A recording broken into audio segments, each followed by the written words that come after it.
Ok. C'est bon pour toi? Ça roule. Ok.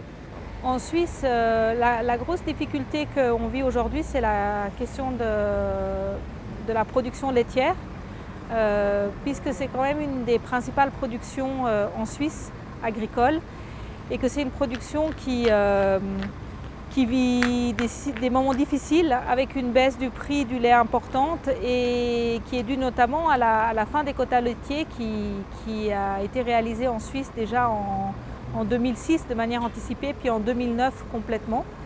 On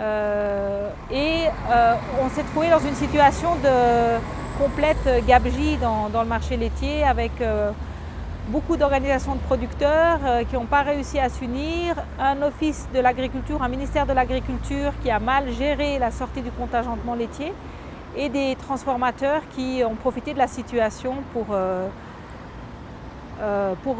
augmenter leur propre marge en fait, au détriment des paysannes et des paysans. Donc on a beaucoup de fermes qui arrêtent leur activité. Ça c'est un premier problème. Alors une autre problématique qui nous touche particulièrement en Suisse, c'est la situation des prix aux producteurs qui ne cessent de diminuer, alors que les prix aux consommateurs en fait sont plutôt en augmentation. Et cette situation, on n'arrive pas à la redresser malheureusement.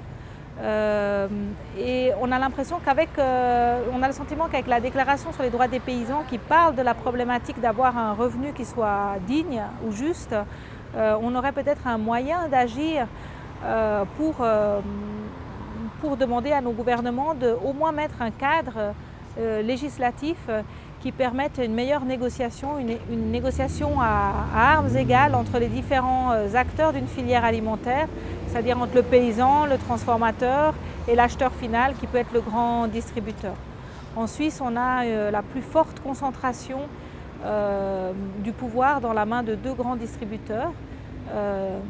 La plus grosse concentration européenne, en fait, on a deux acheteurs qui représentent 85% du marché des denrées alimentaires.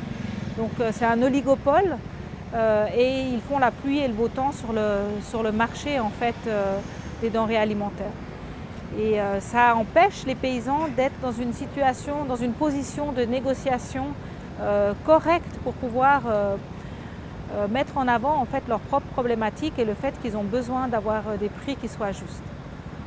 On a aussi un autre aspect qui nous touche, c'est la question du renouvellement en fait, du monde paysan, de nouvelles générations, puisque aujourd'hui il est très difficile d'accéder à la terre pour les jeunes, notamment les jeunes qui ont une formation agricole mais qui ne sont pas issus d'une famille paysanne et donc qui doivent ou acheter des terres ou les louer et elles sont peu disponibles ou elles sont trop chères en fait. Si la déclaration était adoptée, je pense que déjà une première étape, c'est la reconnaissance de la discrimination de ce groupe de population qui sont les paysans, les peuples indigènes, les pêcheurs. C'est peut-être une première chose, c'est qu'on reconnaisse que c'est un groupe qui est particulièrement vulnérable, qui par exemple en Suisse fait partie de ce qu'on appelle les working poor, c'est-à-dire que malgré le fait qu'ils travaillent à plus que 100%, eh ben, ils n'arrivent pas à tirer un revenu de ce travail suffisant pour vivre correctement. Donc ça nous paraît déjà une chose importante. Première étape, c'est une reconnaissance qu'il y a un véritable problème et puis qu'il y a probablement des solutions et une partie de ces solutions, elles sont aussi présentées dans cette déclaration. C'est le fait aussi de dire que ce groupe de personnes, qui sont les paysans et les autres personnes qui travaillent en milieu rural, elles ont besoin justement, puisqu'elles subissent des déclarations, d'une protection particulière.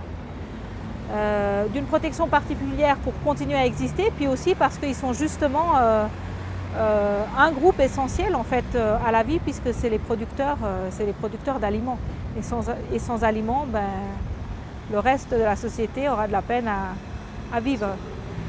Une autre problématique qui pose un véritable problème pour le monde paysan, mais je pense aussi pour d'autres secteurs économiques, c'est cette prolifération d'accords de libre-échange depuis une vingtaine d'années et qui font qu'au lieu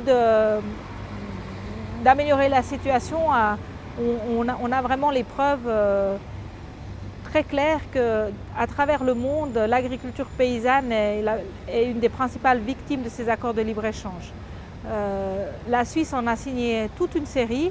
À partir du moment où l'Organisation mondiale du commerce a commencé à patiner, ils ont fait des accords de libre-échange bilatéraux et ils espèrent pouvoir se raccrocher au maximum d'accords de libre-échange qui sont en cours de négociation, notamment parce que c'est un pays qui essaye de faire valoir d'autres secteurs de la société comme ses services, les services bancaires, tout ce qui concerne les aspects liés aux biotechnologies, aux semences, etc.